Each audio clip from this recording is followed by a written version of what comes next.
Good evening, everybody. Thank you so much for being here.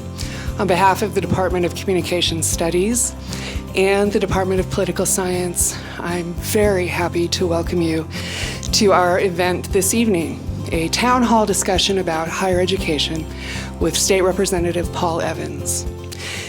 I'm Dr. Molly Mayhead, and it's my distinct honor and pleasure to introduce one of our own graduates. Slightly more than, I really hate to say this, 20 years ago, a tall, red-headed kid sat in the front row of my argumentation class. And it didn't take me long to figure out a few things.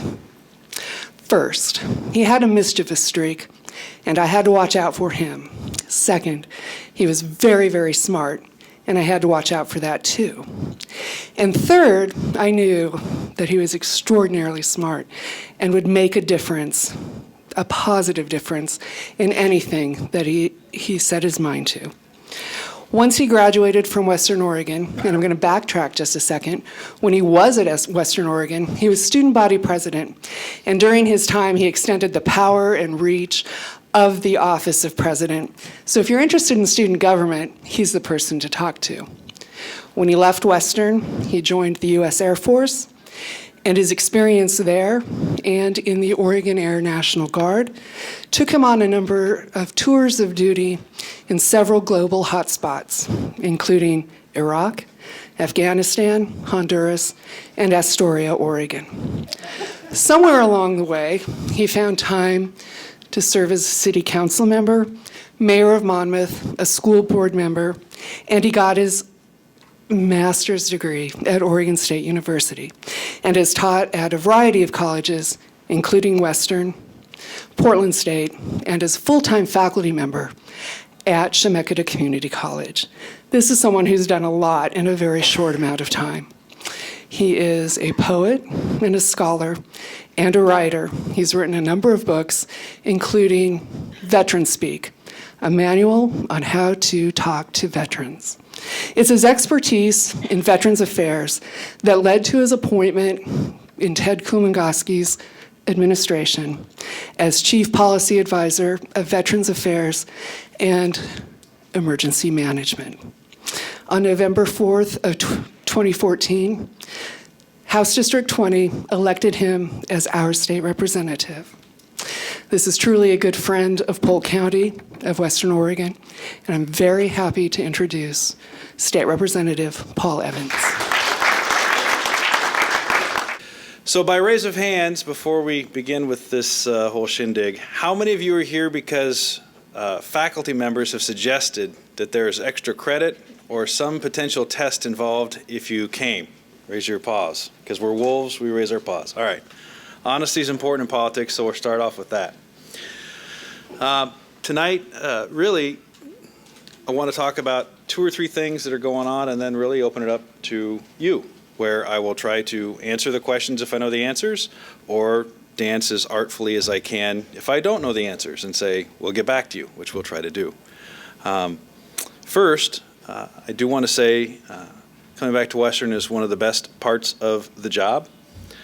For a number of years, when I was traveling a lot, sometimes to places that I didn't really want to be traveling to, Western was always the family I came back to. And you're going to hear that a lot of students here, Western's family, but it really actually is. There's very few places in the world quite like this place, and you really don't know how special it is until after you leave. Second thing I want to say is if there's anything in higher ed that you want to know more about than I can try to answer, you have a very special guest here, Mr. Tim Nisbet, who was not only my boss when I worked for Governor Kumangoski, but he's very involved in the Higher Education Coordinating Committee that sets policy. And he happens to be one of ours as well. He lives not far from here and is a great friend of Western. So hopefully we have those things going for us. So today you came here to talk about higher education policy. And many of you could be out enjoying the sun. You could be out enjoying a number of activities. There was a Frisbee golf game, I think, going out there when I drove by. But you actually came here. And whether you came here for points or not, you're doing the most important thing any citizen can actually do in our democracy. believe it or not. Coming together, sharing ideas, and participating. The thing that is the most important to remember about your experience at Western Oregon University, your experience in the Willamette Valley, is the importance of showing up and the importance of participating. I've just spent much of the day dealing with pieces of legislation that may make small incremental changes, some of the bills a little more important than the others, but all of them the result of people coming together, coming up with ideas, and trying to make the world at least that much better. Now, the challenge, of course, is we live at a time where there's a lot of work to do. We have an environment that is not as stable as maybe it once was. We have an education and workforce challenge facing the state. In fact, the state auditor, Secretary of State's office today, released a report saying we have to do even better on workforce development, which is true. This should not be news. We live in an evolving 21st century economy where we have to compete. But the thing about Oregon that is fundamentally different than almost any other place you'll ever find is that we still believe that we can affect a change in our neighborhood and in our community. This isn't related to higher ed, but it is related to you. This past week, I actually was able to carry a bill that was the successor bill to the Oregon Bottle Bill. Representative Berger, who held a seat before I did, her father had actually, in very Oregon fashion, had been traveling on trails, got frustrated with all the litter that he found, went to then Governor McCall in the legislature and said something ought to be done about this, all this glass, all this stuff hanging out there. Eventually, after a couple sessions, they got the idea how to make it work. They passed a bill. And since 1971, Oregon has led the way in a lot of different environmental approaches. I had the opportunity to carry the successor bill that actually is focusing on recycling centers and hopefully will improve the amount of materials that we reuse. I say that because you as students have a unique opportunity. You are both taxpayers as well as consumers of state services. Your capital is only about 20 minutes away, and it's April. We can tell it's April because everybody's dressed in a little cooler clothes. We can see the sun peering out every now and then, and all of us have this sudden urge to go to the beach, right? That's what spring is. That's what April is. It's also the time in the legislature that things start to change. We have already put the K-12 budget to bed, which means that we've set aside $7.255 billion for K-12. According to the co-chair's budget, $630-ish million set aside for higher ed, $515 million-ish set aside for community colleges, and as we get toward the end of the session, there'll always be a little bit of jostling here or there, so the numbers are not terribly great. But the dollars are really not the most important aspect. The most important aspect is this: we are now in an experiment. The big three universities and now all the TRUs, is that the right term, TRU? I'm trying to get used to this. Technical and regional universities, of which Western is the best, of course. We get to try to figure out how we can negotiate and navigate the changes of a market in transition and how we can try to meet the needs of the workforce of the future. Now, how many of you are going into education or anything like education? Raise your paw. A few. All right.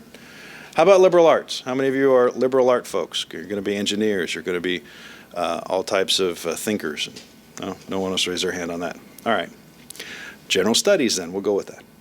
The point is, as we get closer to the end of session, and many of you get closer to the completion of your school here, your time here, there's a lot of decisions to be made. We're going to be trying to make the best decisions we can as far as where dollars can go and what programs work and don't work, how we can best support those changes. And you're going to be making decisions about where to live and where to work and what to do. The point is, at this particular time in American history, we know a couple of things. We know that we can't really sustain a middle class like we used to. We wished we could. Boy, there's a lot of people in the building right now saying that they know how. But we can't just throw people back into factories because factories have changed. We have a growing need in terms of being able to meet healthcare needs of people that live longer. That's good. But sometimes services are more expensive as they live longer. And you're sitting here thinking, wait a minute, this is about higher ed. How does this relate to me? It relates to you this way. You're going to be one of those people sometime. You are inheriting, as living in Oregon, the most complex and flexible system of government in human history. Few places on earth allow you the opportunities to participate in the ways in which you can here. The problem is, sometimes not everybody shows up. Sometimes the legislature makes some not so great decisions because the voice of the few shouts out the voice of the many. Somewhere along the line, we thought it was smart to be a penny wise and a pound foolish. Meaning, somewhere along the line, we thought it would be smart to make education programs and workforce programs a little smaller than they used to be, to save a little dime or a little nickel here on property taxes, to suggest that the future generations can pay for things instead of trying to pay our way through. What that means is, it means that you are probably going to graduate college with more debt than you wished you had. You're probably going to graduate at a time when there's more jobs than there were 3 or 4 years ago, but they're not growing as fast as they used to, at least the times that we like to remember. And you're coming of age at a time that you know nothing other than this, but we've been at war for 14 years. We've been all over the world using our precious, scarce government resources prosecuting a war when we could have perhaps been doing other things. Now, I say all of those factors because ultimately we did those things, we're doing those things because somebody somewhere said that was the priority. I need you to engage. Between April and June, we're going to be making budget decisions. I appreciate you coming here tonight, and I'm looking forward to your individual questions. But if you want real change, the building is not that far away. If you want real change, share with us what you want, not simply at a drop of the hat, momentary opportunity to answer a question here, but think about what you want and demand it of your public leaders. We don't know what you want unless you tell us, and more importantly, you don't get what you want unless you tell us. We really do work for you and the collective you. And I think Oregon has great potential, even with our challenges, as long as people continue to show up and participate, like you have tonight. So, I'm going to stop that with the preaching. I'll get off my little soapbox. I'll open it up for some questions and try to answer the ones that I know and dance around the ones I don't. Any brave souls want to start with a question? Or a comment? Or a story? I got a microphone, so anyone wants to say anything? Okay. He's going to walk the microphone over to you. And if you can say your name and maybe what you're studying, we can go from there. My name is Noor Ismail, and my major is political science, and my minor is communication studies. As a believer in the quote that says, "Education is the light and ignorance is the darkness," I want to thank you for coming and listening to us and make our voice heard. And my question is there any programs in the government that allows, help the student after graduation to pay their loans, it has certain requirements like these programs? I just want to know if there's any. Thank you so much. Thank you. Just so I understand the question, the question is, are there any programs that the state or perhaps the federal government has that can help repay college debt, perhaps for service in that area? There are. I would probably refer you to your counselors here in this particular building about ones that are more immediate. I do know that on the federal side, there are certain teaching programs that either provide, I believe, home loan options as well as tuition payment back. I know that certain programs like the National Guard and the military also do loan forgiveness. There's a lot of discussion these days about something called Pay It Forward, which has different components to it, but it hasn't really gotten through into fruition yet. What I can say is this, that if you have an interest in public service, there's probably a program to help you. If you have an interest in the private sector, make sure I get your name and we will try to find ways that can help, because certain companies, certain corporations actually will do a piece of that. But it kind of depends on what you want to do. Overall, I do think, kind of the larger thread of that question, people are starting to recognize the need and value of public service, and I believe that people are starting to look at ways in which they can buy down the cost of educational workforce development with programs like that, that is a good model. So I suspect there'll be more in the future, but we'll try to get you specific answers. Thank you. Other question? Renee Stringham, and I'm not a student anymore. Well, actually, I still am, but I'm 75. When I went to college 57 years ago, every state had free colleges. Western was free. UC Berkeley was free. Every single state had free colleges. Yeah. Obama's now talking about possibly free community colleges, right. free education.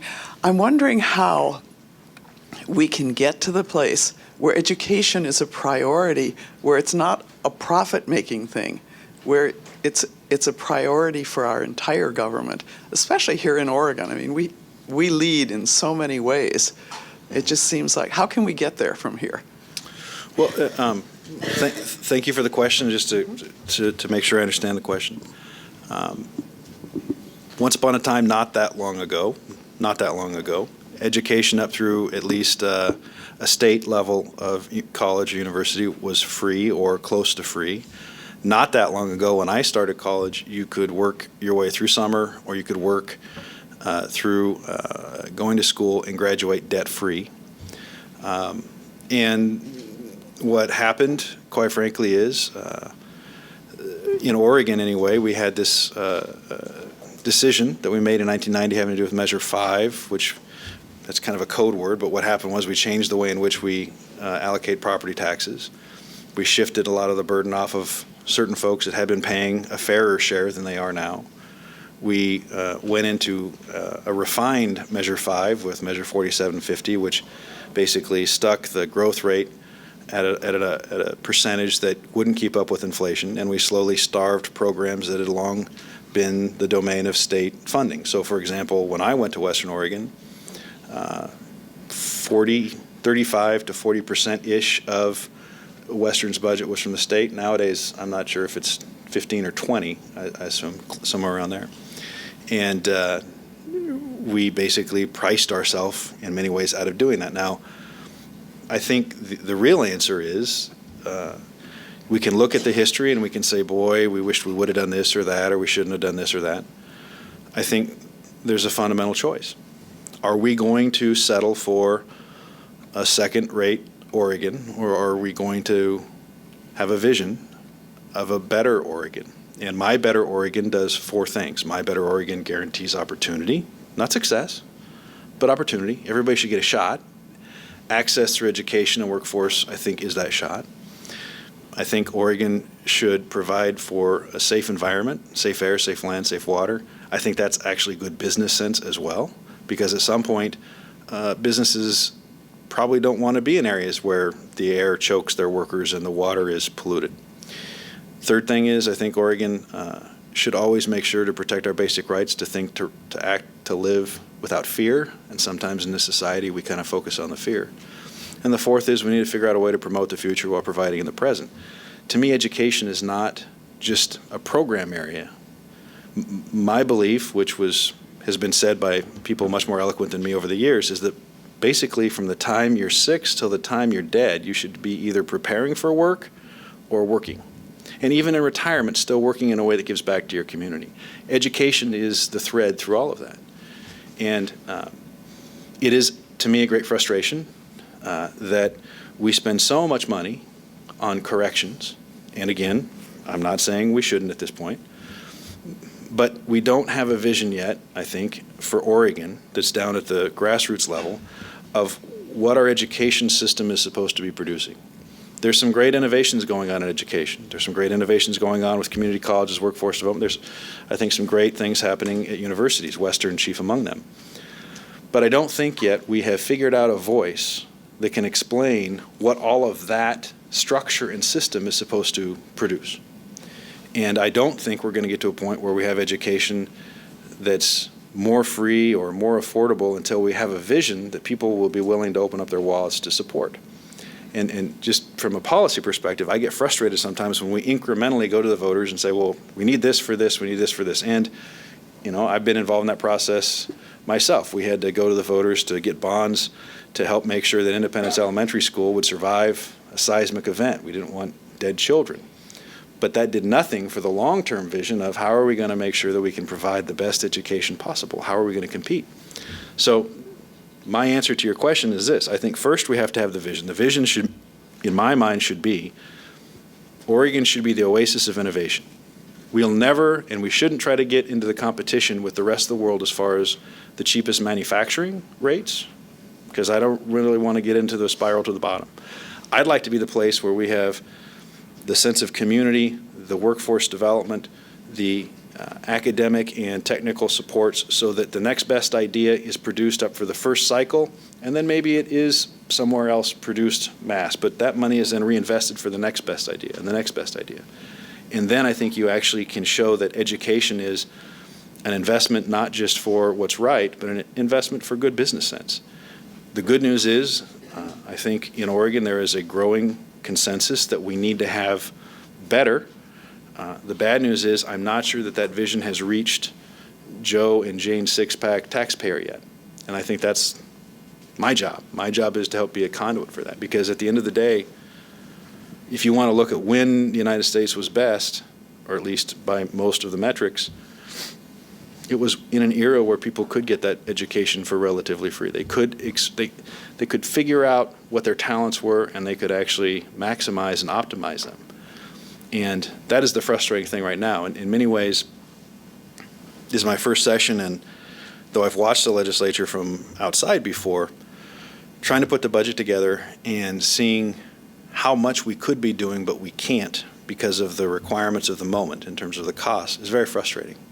Because I see in every single at-risk or opportunity, I think is a new term, opportunity youth, the next Einstein. And I don't know that we can help every one of those kids right now. My goal is someday we can, because we just don't know yet how powerful that community could be. So that's my answer. I don't know if that helps or not. Yes, in the back. The percentage that the state is helping to reduce the cost of tuition, Right. The percentage has been going down, Yes. and because of those measures. What is the future projection if there's not a change? And at what point are we not any different? We're not really getting any meaningful state support, and we're just a private school with a public name. I think that's a great question. And again, if I can try to make sure I understand the question. Unless things change, the relative decline, or at least stable amount of money going into higher education, is not increasing significantly anyway. It's saying, and at what point is Western Oregon and other public institutions less a public institution than a private with a lot of, or even a little bit of subsidy, right? Okay. I think two things. I think number one, I think as our economy tries to grow, which you're going to be hearing in the news probably in the next several weeks, that the economy is a little better than we thought it would be when we put when the legislature put the budget together before, which means the kicker is going to come in, which that's another discussion altogether someday about the logic of when you overrealize profits too much, you give it all back. Which I will never understand, but nonetheless, the kicker will kick because the economy is getting better. There is some belief, again, we don't know yet until May when it's released, but there's some belief that over the next 2 years, the projections of revenues coming back into the state are going to be marginally better than what we thought they were at the last time we looked. So the net effect of that is that probably the budgets will be as good as the co-chairs, as good as we've been talking about, or perhaps better. That doesn't mean significantly increased, but at least that hopefully we've stopped the decline. I think that would be one way to say it. I know a number of groups are trying to come together around a revenue option. I think as long as there's a vision associated with what we're trying to do, Oregonians will support that vision. I'm always nervous when people talk about ballot initiatives as simply this or that tactical or technical way to do it without the strategic overarching concept that Oregonians need to buy into to see what they're going to do with that. And that's going to be up to people like me that actually, and many of you that had that opportunity that unfortunately your generation hasn't had. We can talk to what it was like to graduate without $60,000 in debt.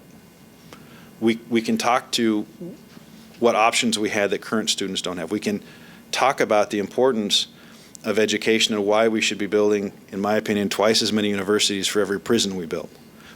We can talk about those things, and we need to start talking about those things. But that's where you all have to be involved as well.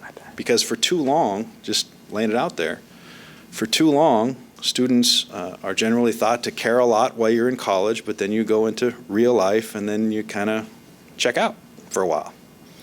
And as a voting block, folks between that 22 to 30, 35 block really aren't that involved.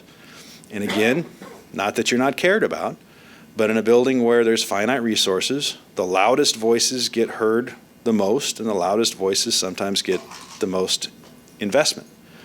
So that's why I'm here asking for you to be more involved. I think we have to start putting more money into our universities. I think we have to put more money into those types of work experiences that prepare people not just for academic success, but for real world success outside of academics. I think we have to come up with programs that create a sense of community, because right now my fear is we have a giant game of Survivor. You go through the maze, you do what you can to graduate with as little debt as possible to get you closer to where you want to go. When I graduated, I felt a very big sense of obligation and responsibility because I knew the taxpayers had subsidized part of my education. Right? So that's always been, to me, the fundamental difference between public institutions and private institutions. We have to figure out a way, we have to figure out a vision, we have to figure out a way of reigniting that relationship so that we recognize we're all connected and that the educational success of one is really an important movement for all of us. And we're not there yet. And again, I wished we had more money in the process. I'm fighting for that. That's one of the reasons I ran. But I'd be lying to you if I told you I was fighting for big amounts, because right now there's, under the current system, not a lot of flexibility for big amounts. You and your individual participation and involvement can change the equation. If you get in and you start demanding change, you actually, in our system, in Oregon at least, you can actually have a fundamental change. And I want to emphasize that. This last campaign, 2014, across the country with two exceptions, only two states had a net gain for people of my political party. Everywhere else, it was significantly different than that. I'm not saying that one party over the other is an indicator of success. What I am saying is that despite national trends, in Oregon something was different because the results were different. Folks got involved. This university, by the way, in my race got involved in ways it hadn't before. And my ask is, as we flow into the 2016 campaigns, as we flow into the 2018 campaigns and the years beyond, you remember what you wished you had at this university in terms of subsidy and in terms of support and in terms of opportunities and classes that you maybe not have been able to have here. And you demand something better for the folks that follow. That's the only way it's going to happen, is if we demand something more and have a vision to support it. Yes, ma'am. You know, I grew up in a time when students practiced civil defense drills, and we hid under our desks, or in my case, in the hallway, in case of a nuclear attack. You know, and the reality was hiding in the hallway was not going to protect anybody from a nuclear attack. What you needed to do was prevent a nuclear attack. So when I was a young mother, I worked for a group called Physicians for Social Responsibility, which worked on that, the prevention of nuclear war. And then I ended up actually coming to Oregon because of the bottle bill, because I was looking for a place that was environmentally progressive, because I was concerned about the environment. So I came up here for a while and ended up going back to New Mexico, becoming a biologist, and then after I had children, becoming a teacher. And what happens now in the schools is we teach our kids to hide under their desks in case of, or in the corner of the room or whatever, in case of an armed person on campus. And I've been in the position many, many times of trying to explain to third graders or fourth graders, you know, how to handle that fear. Because nobody ever tells you. They tell you how to proceed with the drill, but they didn't give you any instructions as to how to proceed with, you know, talking to a third grader who's more fearful than others. Some kids don't worry more than others. But the reality is that comes back to prevention too. The only way that you're going to protect someone against somebody armed is to prevent that person from getting a gun to begin with. And one of the bills that is now before the House and Senate is the bill to require background checks for any gun that's sold, the guns that are sold in the internet, the guns that are sold, well, you know, it's personal, back in the parking lot or whatever. Private sales. That no one should get hold of a gun if they can't pass a background check, is my feeling. Because we need to protect the kids in this school, in the elementary schools, all the way up. And the way to do that is to prevent the wrong person getting a hold of a gun. And I'm just asking what your thoughts are on that, Bill.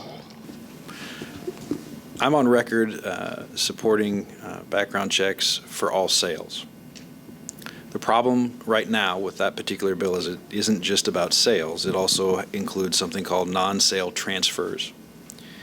And in the attempt for the bill and the bill's authors to try and be inclusive and comprehensive, the language itself actually created some small problems that myself and about 2 or 3 other legislators are trying to work through right now. We had a meeting today, actually, with the sheriff of Polk County, the sheriff of Marion County, and some police chiefs that asked that their cities not be revealed, to talk about the specifics of the bill.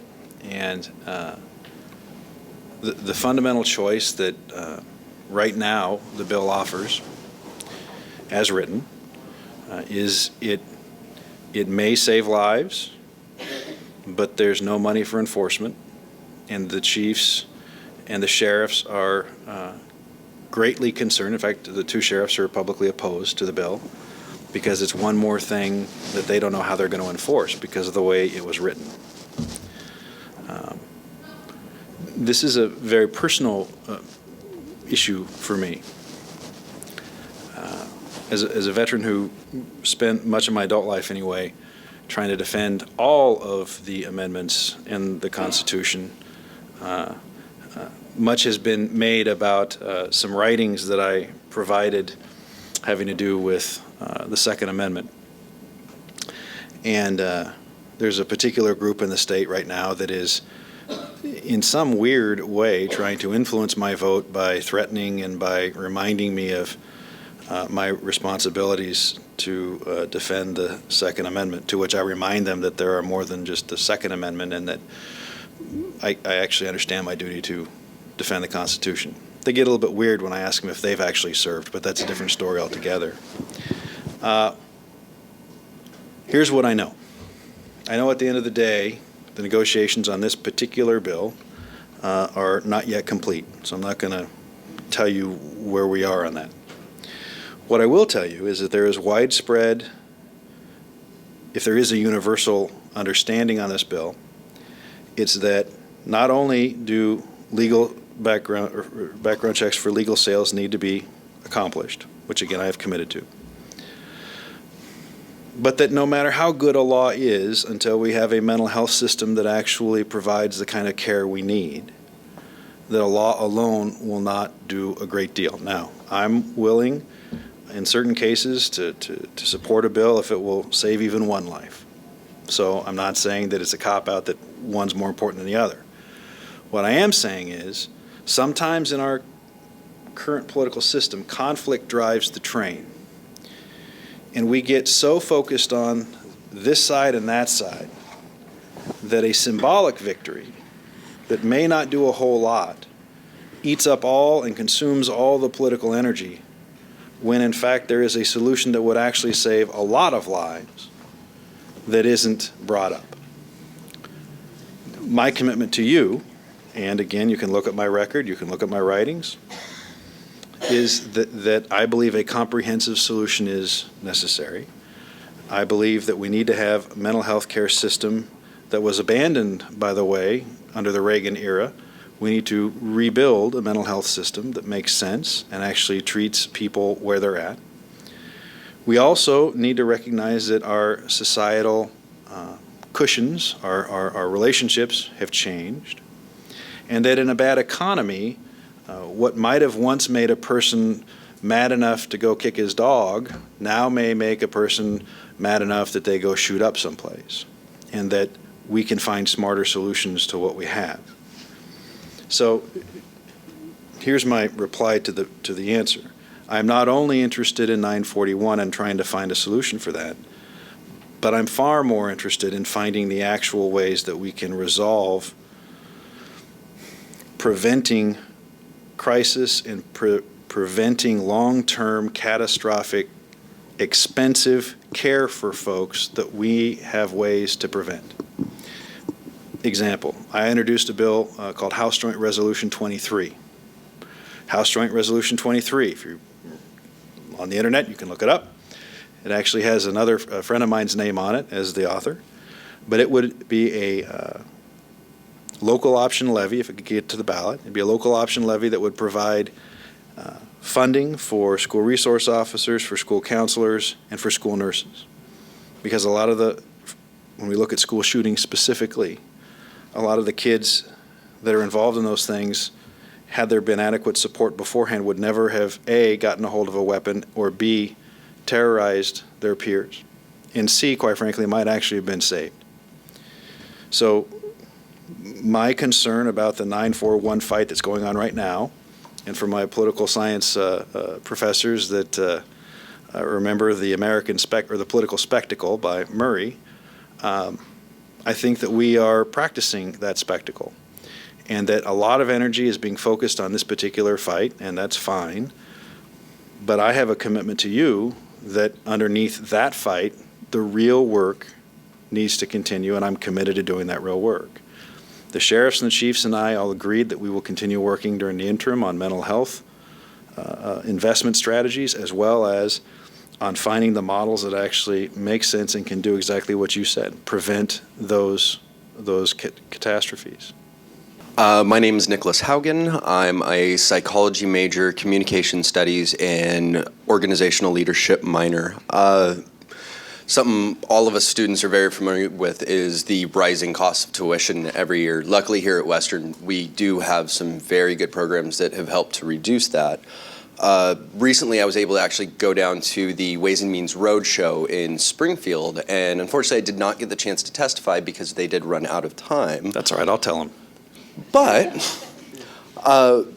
one of the things that was talked about by Investment Oregon was the number of different ways that we could fund education, or the different types of funding options that we could use.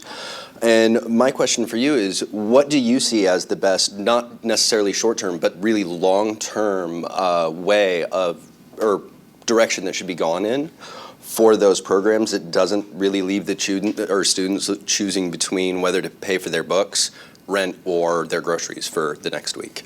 The question about how to get tuition stabilized, how to get costs lower, I could tell you I have a magic plan to make that happen. I'm not that good a liar, and you're not going to believe me anyway. What I can say is that, one, which we talked about earlier, we have to have a vision in Oregon for what we want to do before we're going to be able to effectively do anything. Second, though some people wish it were different, government actually doesn't make jobs, or at least make jobs effectively well. We're pretty good at prison guards, but that's not really the job we want to be making more of, okay? We have to create an environment where we can compete, and we have to have a way, I think, of enough economic development, enough growth in the meaningful kind of growth, that we can actually have revenues coming in that can help state schools especially keep tuition low. My plan, my vision, is we have a couple of options that I don't think we have maximized yet, and I ran, quite frankly, to work on those. So I'll explain what those are. We are on the Pacific Ocean, or at least close to it, that way.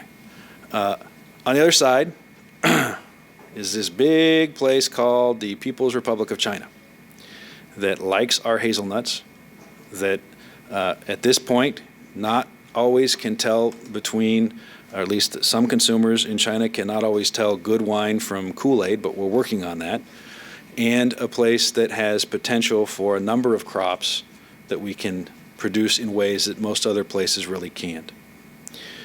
We have some small little problems we got to get past. We got to fix some problems at the Port of Portland, for example, at Terminal 6 to make sure goods can get out. We also have some issues with water and some other things that we need to work on. But at the end of the day, I think one of Oregon's greatest strengths is in thinking about our agricultural sector in a way we haven't really before. And here's what I mean by that. For a long time, we've thought about agriculture as the production of particular crops and commodities, and then in many ways, very little manufacturing on top of that other than putting in bags or putting in transport materials and then sending off to other places. What if Oregon was able to brand itself in ways that are consistent with our ethos and consistent with the wilderness and the Pacific Northwest and the healthy type of approach, and focus our sales and our marketing efforts on places that are receptive to that particular type of branding because of their own environment not being so much like that. For example, in many places in China, pollution's kind of a big deal.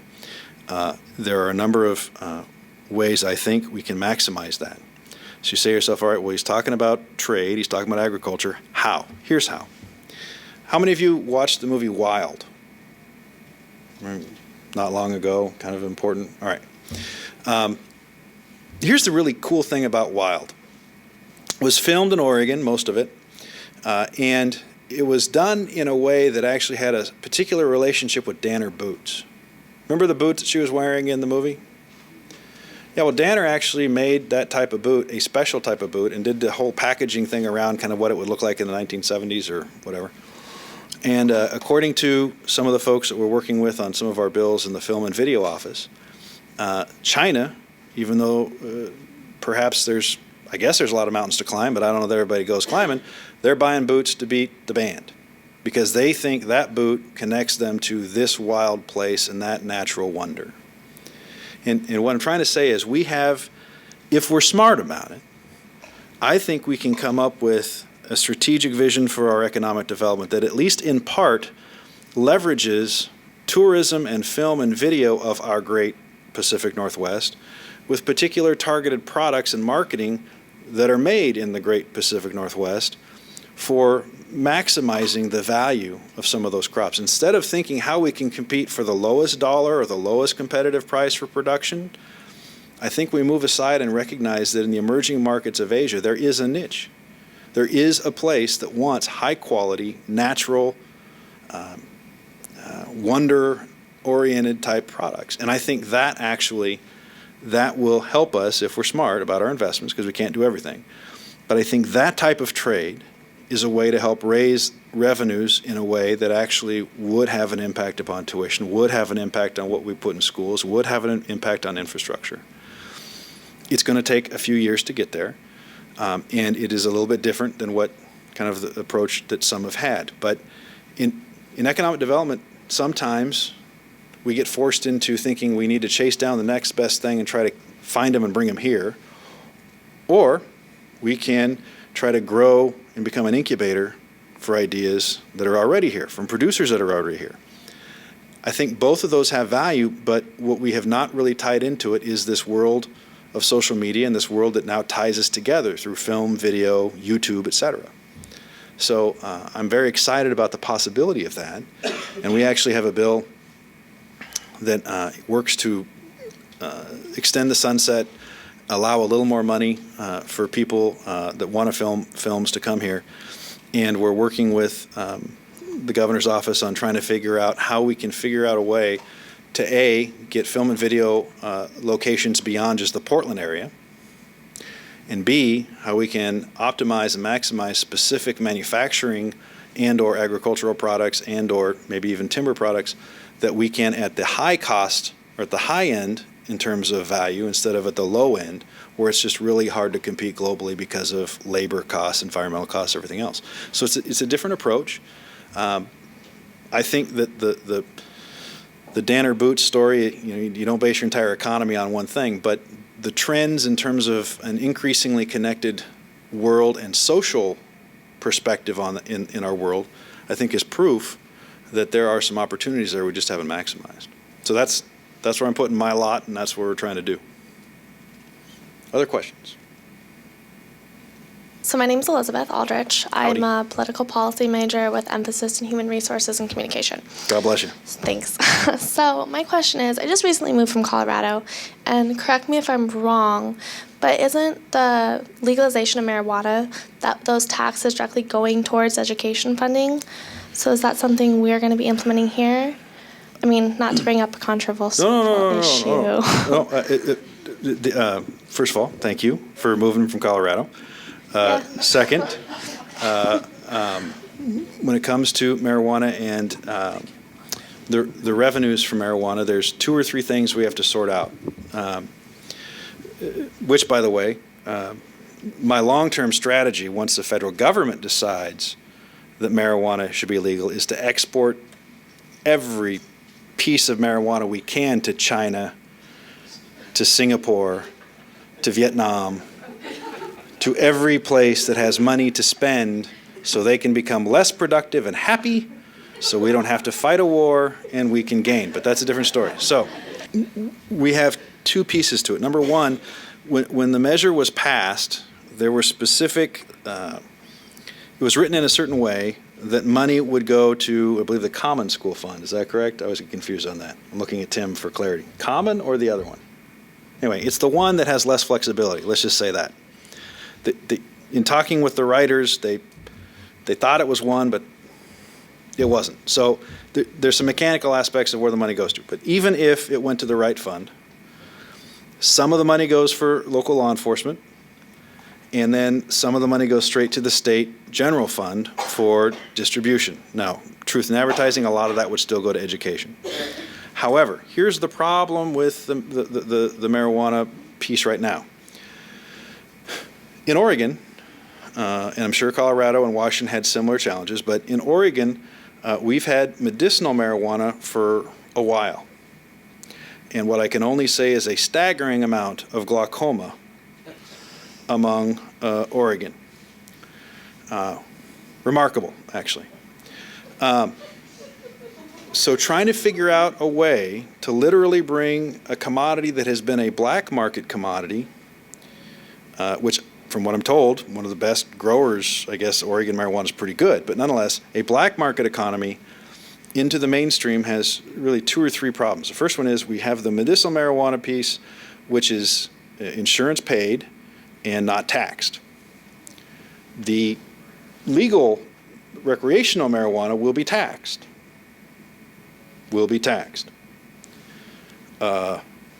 Making the taxed one the preferred option, I think, will be a little more of a challenge than we first thought, because it's not subsidized, and we are working through, in a number of bills right now, how we can improve the medicinal marijuana piece so that folks that really do have a need for that because of medicine are not adversely affected by the stand-up of the recreation, but at the same time, recognizing that perhaps there wasn't an 8,000% increase in glaucoma, that maybe some people were perhaps getting the card for other purposes and trying to get them to want to actually get the legal kind.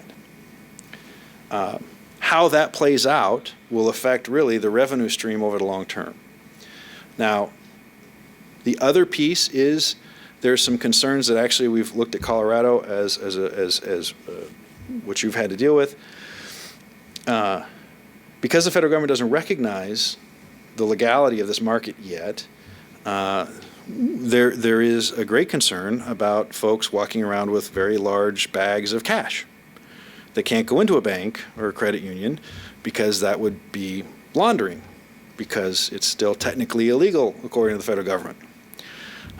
So I don't know yet when there will be enough revenue for us to be fighting over, is the long-term question, or long-term answer. I think 4 or 5 years out, it might be a $70 to $80 million a year revenue maker.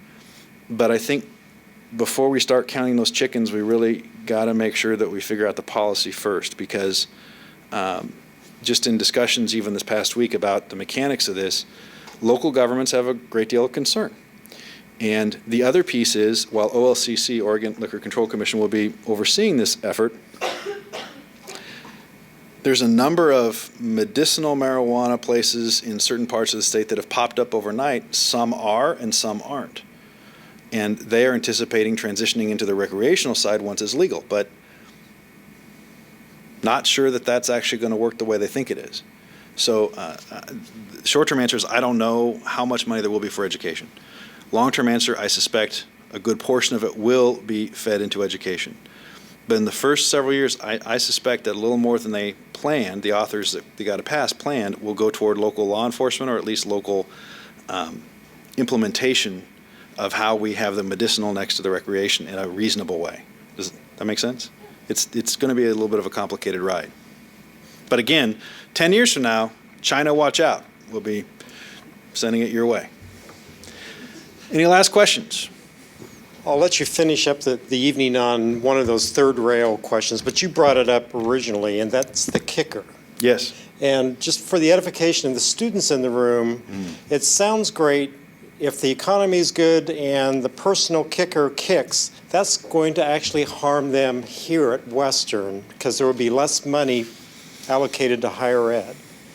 And I'm curious, you know, the forecast in the future of can the personal kicker ever really be unkicked, or is that always going to be a third rail for politicians to work through?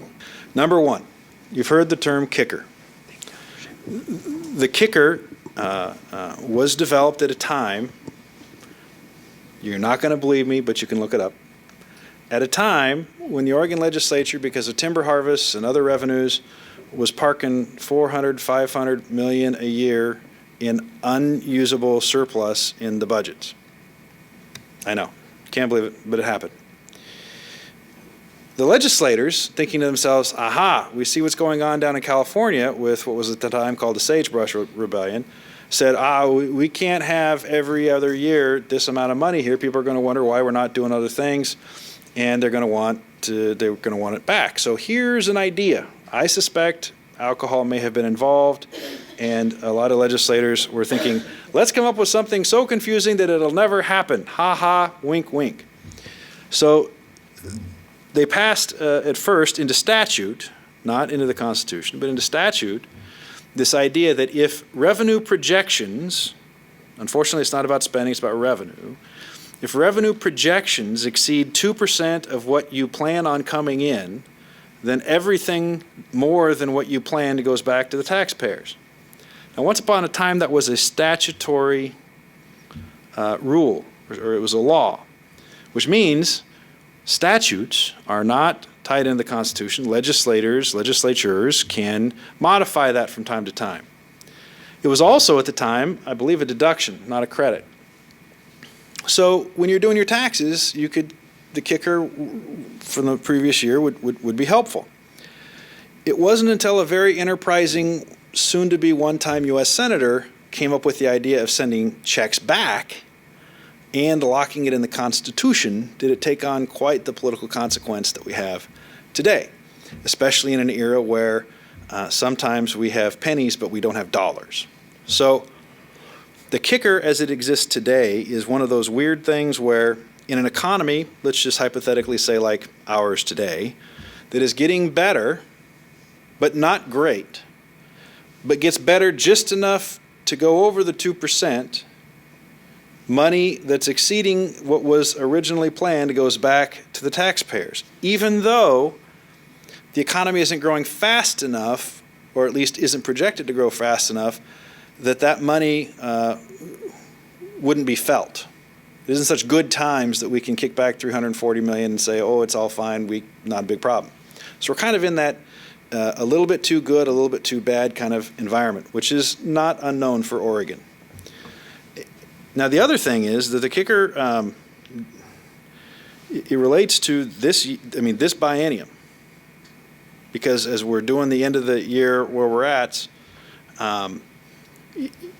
it basically has to be harvested then. So it doesn't actually impact next biennium, but it does impact this biennium, which means that cuts can come in very particular, quick fashion, as opposed to something you can project out over 2 years. Like, for example, if you know you're going to have a decline in revenues over 2 years, you can generally feed it out a different way. The way that we have to deal with the kicker, we close 1 year and then we go into another.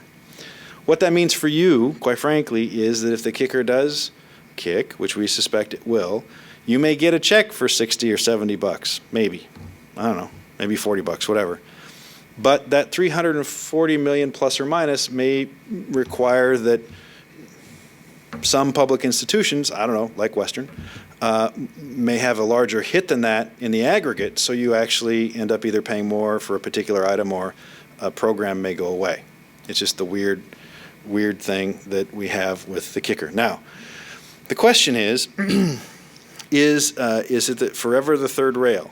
I am told by some hardy souls in the legislature that by a vote of 40 in the House and I think 20 in the Senate, you can actually divert the kicker on a one-time vote.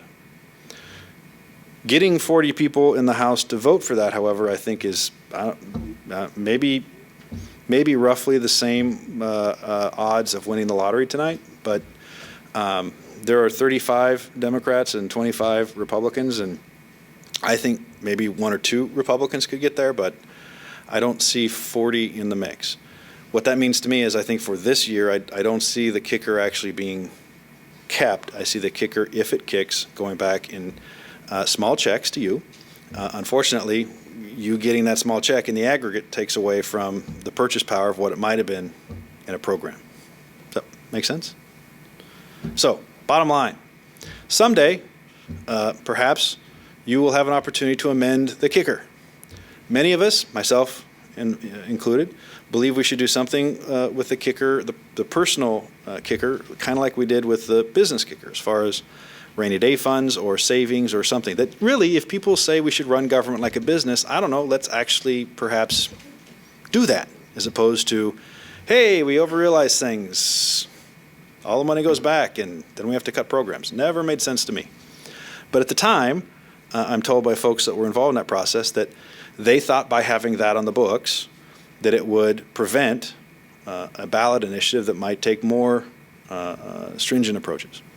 I don't know. I still think that it was probably a drinking game, but it's what we have, and I think long-term we have to figure a way out of it, but I don't see the political will right now to change it over the long term. Kind of like self-serve gas and the sales tax. It's kind of in that same category. So here's the deal. I believe this country, though we have not always made the best decisions in recent years, I still believe that our country has the most capability for good of any country on the planet. And I don't mean that because of tradition or flags or songs. I mean it because at the end of the day, I think most Americans are generally decent human beings that want something better. Here's the thing. Some of you will be graduating soon, some of you will a little bit later. All I ask is this. Try to figure out a way to make sure you're worthy of the sacrifice of the folks that came before you. That's all. So that the folks that follow you have the same responsibility. We really can do a lot of great things. And I know You don't necessarily have a lot of the tools and opportunities that generations before you had, but you do have a lot of opportunities that other people around the planet don't have. If I can help you on anything, don't be shy. But in the meantime, try to be worthy of what you have. Participate. Demand more of your leaders. Demand more of your teachers. At the end of the day, we're only as good or bad as you allow us to be. So thank you for coming, and thanks for participating. Have a good night.